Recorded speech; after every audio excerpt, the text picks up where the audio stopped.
पण पात्रांबद्दल काय सांगाल? जेव्हा तुम्ही पात्र लिहायला घेतलीत, त्यांची कॅरेक्टरायझेशन जेव्हा करतो आपण त्यावेळेला ते ठराविक असतं की मग जसं जसं स्क्रिप्ट पुढे जात जाते त्याप्रमाणे थोडंफार काय फेरबदल करावे लागतात आपल्याला? म्हणजे जसा या फिल्म मध्ये एक पुजारी आहे की समथिंग कोणतरी, आता आम्हाला एक्झॅक्टली माहिती नाही, 5 तारखेला आम्हाला कळेल.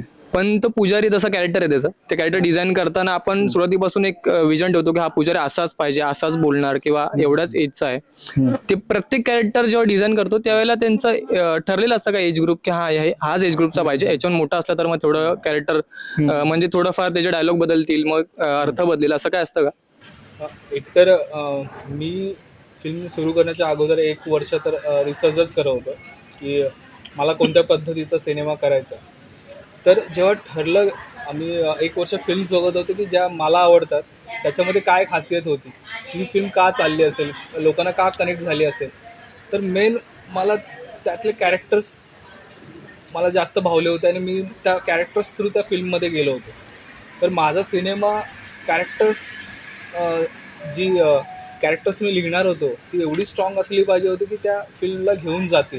तर कॅरेक्टर लिहितानाच आम्ही खूप विचार केला होता की जेव्हा फिल्म बघतील तर लोक कॅरेक्टर्स घेऊन गेले पाहिजे.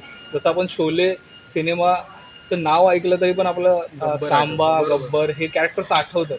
तसं माझं पण एक विजन होतं की नाही, माझा सिनेमा जेव्हा संपेल ना, प्रत्येक कॅरेक्टर्स सगळ्यांच्या लक्षात राहिलं पाहिजे. तर कॅरेक्टर्स खूप स्ट्रॉंगली लिहिली गेली. त्याची नावं खूप इंटरेस्टिंग आहे, ते फिल्ममध्ये तुम्हाला कळेल. ट्रेलरमध्ये तर खूपच कमी कॅरेक्टर्स दाखवलेत आम्ही, की 7-8 कॅरेक्टर्स फक्त स्क्रीनवर दिसतात. फिल्ममध्ये तर खूप सारे कॅरेक्टर्स आहेत. टोटल 40 ते 50 कॅरेक्टर्स तुम्हाला स्क्रीनवर दिसणार आहेत. तर प्रत्येकजण हे वेगळं दिसलं पाहिजे. प्रत्येकाला स्पेस देणं पण खूप गरजेचं असतं, की प्रत्येकजण एक स्क्रिप्ट वाचतानाच विचार करतो की अरे हां, मी फक्त 2-3 पेजेसला आहे. पण तो प्रेझेन्स सगळ्या सिनेमाभर त्याचा राहिला पाहिजे, हा आम्ही एक विचार केला होता, की तो कॅरेक्टर गोष्ट पुढे नेईल आणि त्याचं वेटेज जे असेल ते सगळ्यांचं समान असलं पाहिजे. की असं नाही की ह्या कॅरेक्टरला मी थोडासा कमी वाव दिला, ह्याला जास्त वाव दिला. प्रत्येक सिच्युएशन वाईज लिहिलं आहे, की ह्या सिच्युएशनमध्ये हा कॅरेक्टर काय परफॉर्म करू शकतो, हा काय रिॲक्ट करू शकतो. तसं ते लिहितानाच आम्ही एक ठरवलं होतं कॅरेक्टर्स.